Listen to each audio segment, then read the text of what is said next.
Never before in human history have economies ever simultaneously dealt with a global pandemic, war, and supply chain issues. The economic growth expected after the pandemic has faded.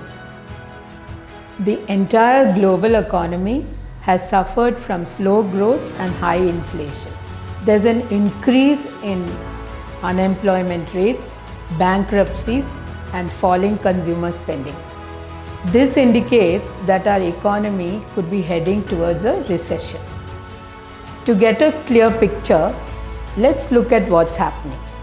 A recession is defined as a slowdown or shrinking of economy over several months. Recessions are an integral part to the growth of economies.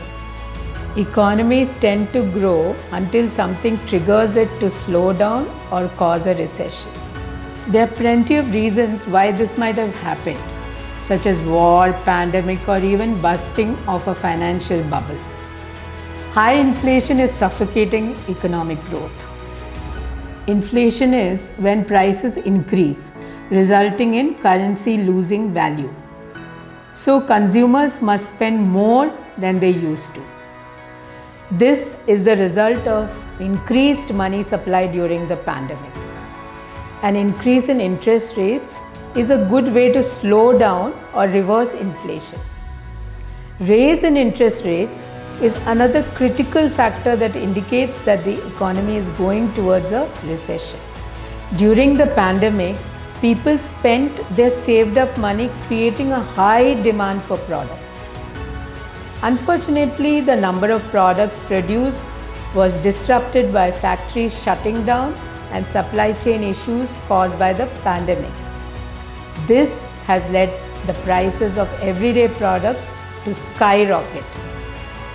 The supply of these goods cannot keep up with demand, and prices are rising for consumers to keep up with them. Price inflation has caused an increase in interest rates, so people will be less likely to take out a loan and rack up debt. As the money supply in the economy shrinks, unemployment rates go up and a company needs to lay off its employees.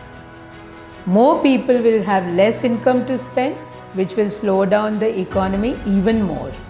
There will be more pressure on the government to provide aid, as the government is also hurting financially during these times, and it makes it more difficult to lend support to the citizens. As the US economy is the world's largest economy and the dollar is the world's largest currency, if the US raises the interest rates, the dollar will strengthen while all other currencies will weaken. This is particularly bad for developing countries like India, Brazil, Bangladesh, etc., which rely heavily on imports rather than exports. And other countries may even go bankrupt. To make things worse, there's a crude oil crisis. As Russia is the second largest oil producer due to Western sanctions, they are not selling oil in the open market, causing a rise in crude oil prices. This is also causing inflation worldwide because many countries rely on oil for economic activities. A raise in oil prices means a raise in transportation cost, and this automatically causes a rise in the price of the product. Europe, the largest importer of Russia's oil, will be hit hard and struggle to maintain economic growth due to high oil prices.